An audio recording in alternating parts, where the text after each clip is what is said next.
उस दिन तो नीतीश कुमार कांग्रेस के ढीले रवैये से थोड़ा नाराज दिख रहे थे, और फिर वो जब भारत जोड़ो यात्रा राहुल की समाप्त हुई, दिल्ली गए नीतीश कुमार और वहाँ जब भेंट की उन्होंने, पहली बार तो सिर्फ सोनिया गांधी से भेंट हुई थी जब भाजपा विरोधी दल की, तो उसमें 6-7 प्रमुख नेता नहीं आए।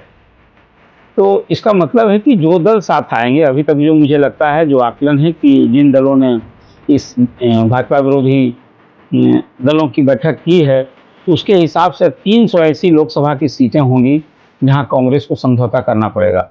नीतीश कुमार ने प्रारंभ में ये कहा था कि विपक्ष की एकजुटता बगैर कांग्रेस के नहीं हो सकती, लेकिन कांग्रेस को बड़ा दल दिखाना होगा और जहां जहां क्षेत्रीय पार्टियां प्रभुत्व में है, जिसका वर्चस्व है, तो कांग्रेस को वहां उसके साथ चलना होगा। तो एनडीए के जवाब में यदि पीडीए का नामकरण जो होगा अभी उनका है शिमला की बैठक में, इस नाम पर किसका विरोध होगा? कोई अपने को खुद कहे कि हम देशभक्त हैं, तो कोई इस नाम से क्यों इस परहेज रखना चाहेगा?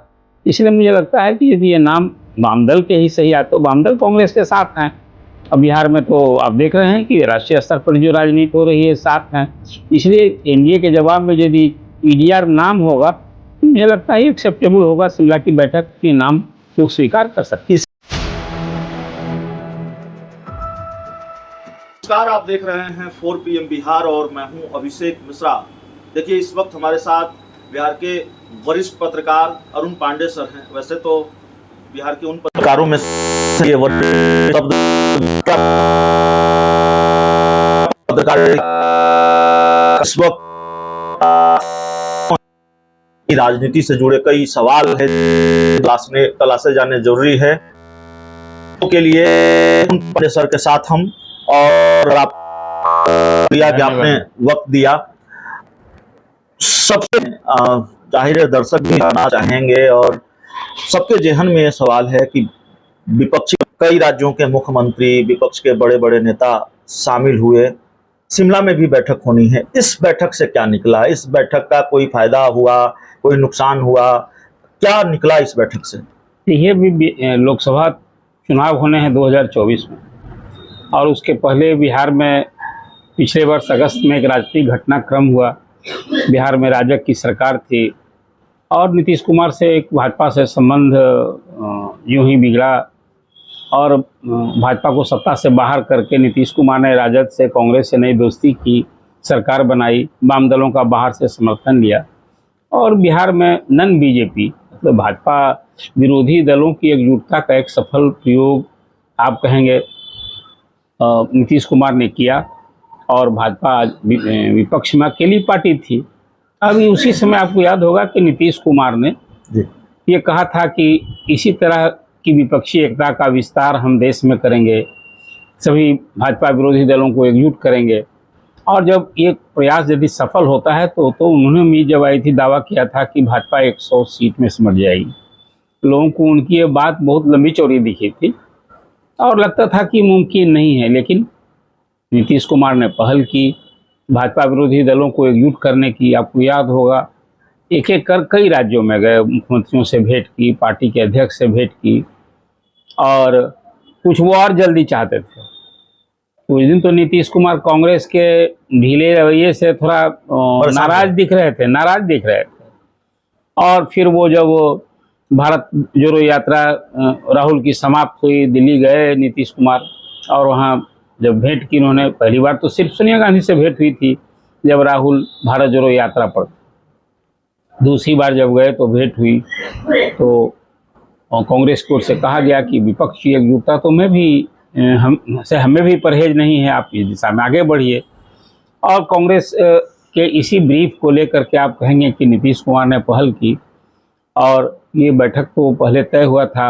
उसमें ही गए, वेस्ट बंगाल गए, ममता बनर्जी से भी भेंट की, पटनायक से भी भेंट की थी, दिल्ली में केजरीवाल से उन्होंने भेंट की थी, मुंबई गए, लखनऊ गए और जाकर के फिर जब वो ममता बनर्जी से गए तो ममता बनर्जी ने सलाह दी कि विपक्ष की एकजुटता से मैं भी खिलाफ नहीं हूँ और आप ये बैठक पटना में कीजिए तो बेहतर होगा। तो पटना में बैठक तय थी 12 जून को, आपको याद होगा ये बैठक तय हुई थी। जी सर। लेकिन राहुल के विदेश दौरे में होने के कारण वो फिर डेट कहा गया कि स्टालिन भी उस समय उपलब्ध नहीं हो पाएंगे इन कारणों से बैठक की तिथि 23 जून हुई। तो भाजपा विरोधी दलों की जो बैठक 23 जून को पटना में हुई, मैं मानता हूं कि अभी चुनाव के 8-9 महीने बाकी हैं। उसके पहले विपक्ष को एकजुट करने का एक गंभीर प्रयास होता दिखा और पहली बैठक में एक मंच पर सभी भाजपा विरोधी दल आए तो नतीजे की जो बात करते हैं, इसमें एक एजेंडा था कि हम 2024 का चुनाव सभी भाजपा विरोधी दलों को एक साथ मिलकर लड़ें और भाजपा को अधिसंख्य सीटों पर, एक अनुमान था कि यदि वो 450 सीटें ऐसी हो जाएंगी तो भाजपा के लिए गंभीर चुनौती होगी और भाजपा को फिर हम कहीं सत्ता से बाहर करने में सफल हो सकते हैं। विपक्ष या ये जो कहें कि भाजपा विरोधी दल ने इसी आकलन से ये बैठक की थी। बैठक का एक ही एजेंडा था और बैठक हुई, उसमें बात हुई, 4 घंटे बैठक हुई। ये बात सही है कि इस बैठक में के पहले ही आपको याद होगा कि दिल्ली के मुख्यमंत्री अरविंद केजरीवाल जो आपके प्रमुख हैं, उन्होंने एक शर्त रख दी थी। अब दिल्ली सरकार वहाँ एक अलग जंग लड़ रही है अधिकार को लेकर के, खासकर जो IAS ऑफिसर हैं या IPS ऑफिसर जो दिल्ली सरकार के मातहत काम करते हैं, खासकर IAS ऑफिसर, वो चाहती है दिल्ली सरकार की उनके अधीनस्थ सारा नियंत्रण उनके जिम्मे रहे। और ये कई राज्यों का देश है, लेकिन दिल्ली देश की राजधानी है और दिल्ली में कोई सरकार है तो एक वहाँ संवैधानिक व्यवस्था ही बना रखी गई है कि दिल्ली में जो कई ऐसे विषय हैं जो केंद्र सरकार के अधीन होगा और राज्य सरकार वहाँ विकास का काम, स्वास्थ्य का काम, शिक्षा का काम, ये सब देखा करेगी।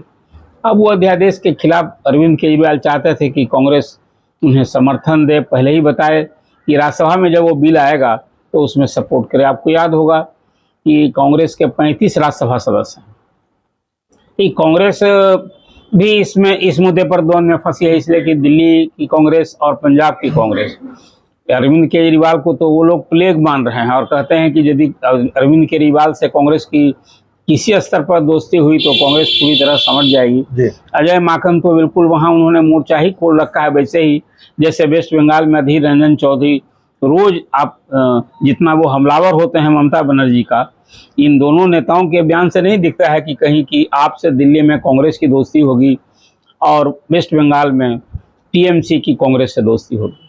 अब अभी इस बैठक के बाद उस बैठक में अरविंद केजरीवाल ने शिरकत किया तो इस हद तक तो वो भी सहमत थे, तभी बैठक में आए कि नहीं विरोधी दलों को एकजुट होना चाहिए। लेकिन उनकी अपनी शर्त थी, अपने मुद्दे थे और कांग्रेस ने हामी नहीं भरी, अभी भी हामी भरने को तैयार नहीं है, इसलिए वो अलग हो गए हैं। उन्होंने तो कह दिया है कि जब तक एक शर्त कर दिया है, और रोज आज भी मैं देख रहा था कि आप जो है उसी तरह से हमलावर है और जवाब में वहाँ अजय माकन ने आज भी जिस ढंग की बातें की है आप पर हमलावर है। मुझे नहीं लगता है कि आपसे और कांग्रेस की कहीं कोई समझ बनेगी। लेकिन इस तरह से अभी बैठक भी जो कल हुई भाजपा विरोधी दल की, तो उसमें 6-7 प्रमुख नेता नहीं आए थे। तो इसका मतलब है कि जो दल साथ आएंगे, अभी तक जो मुझे लगता है जो आकलन है कि जिन दलों ने इस भाजपा विरोधी दलों की बैठक की है, उसके हिसाब से 300 ऐसी लोकसभा की सीटें होंगी जहां कांग्रेस को समझौता करना पड़ेगा। मतलब वो क्षेत्रीय पार्टियां हैं जहां ड्राइविंग सीट पर क्षेत्रीय पार्टी होंगी, चाहे वो यूपी 80 लोकसभा सीट वाला बिहार यूपी हो तो वहाँ समाजवादी पार्टी होगी। बसपा तो पहले ही अलग है, तो वहाँ कुछ सीटें 2-4 सीट 5 सीट मिल जाए कांग्रेस को, वो तो ये राजी हो जाएगी कांग्रेस, तब तो वहाँ भी समझौता हो जाएगा। आप कह रहे हैं कि विपक्षी एकजुटता के लिए जो सबसे बड़ी कुर्बानी होगी वो कांग्रेस को देनी होगी। बिल्कुल, कांग्रेस को बड़ा ही दिल दिखाना होगा, यही तो क्षेत्रीय दल का कहना था। और आपको याद होगा नीतीश कुमार ने प्रारंभ में ये कहा था कि विपक्ष की एकजुटता बगैर कांग्रेस के नहीं हो सकती है, लेकिन कांग्रेस को बड़ा दल दिखाना होगा और जहाँ जहाँ क्षेत्रीय पार्टियाँ प्रभुत्व में हैं, जिसका वर्चस्व है, तो कांग्रेस को वहाँ उसके साथ चलना होगा। और यदि कांग्रेस इस पर राजी हो जाएगी तो विपक्ष की एकजुटता हो जाएगी, फिर जो नीतीश कुमार ने पहल की है वो पूरी तरह रंग लाएगी। लेकिन कांग्रेस यदि तैयार नहीं होगी तो फिर ये विपक्ष की जो एकजुटता की मुहिम बिहार से पटना से शुरू हुई है, फिर वैसा ही होगा जैसे 2019 के लोकसभा के चुनाव में आपको याद होगा आंध्र प्रदेश के चीफ मिनिस्टर चंद्रबाबू नायडू ने 21 दलों की बैठक की थी। यहाँ तो 15 ही दल के लोग आए थे और उसके बाद फिर वही ढाक के 3 पात, चाहे वो सीट का बंटवारा हो, चेहरा का सवाल हो, कॉमन एजेंडा हो, बातें नहीं बनी। लेकिन मुझे लगता है कि अभी जो दल यहाँ इकट्ठा हुए हैं उसमें कुछ अपनी अपनी समस्या है और मैं मानता हूं कि ये भाजपा विरोधी दलों की एकजुटता के लिए जो बैठक थी वो कुल अपने अस्तित्व बचाने के लिए, इसलिए कि 2024 का जो चुनाव होगा उसके बाद बीजेपी फिर, अभी तो मुझे नहीं लगता है कि कोई बहुत सीरियस चैलेंज तब तक नहीं है जब तक विपक्ष एकजुट नहीं हो।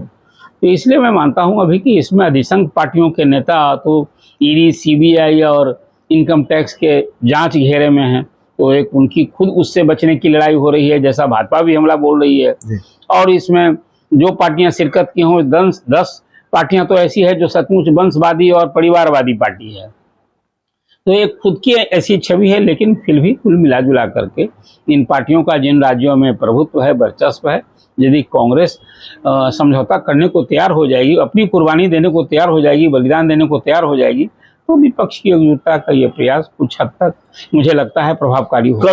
कल से चर्चा चल रही है सर एक नाम की कि ये जो गठबंधन होगा, एलायंस होगा, उसका नाम भी पीडीए रख दिया गया है, देशभक्त लोकतांत्रिक गठबंधन। जो चर्चा चल रही है, डी राजा के बयान का हवाला दिया जा रहा है।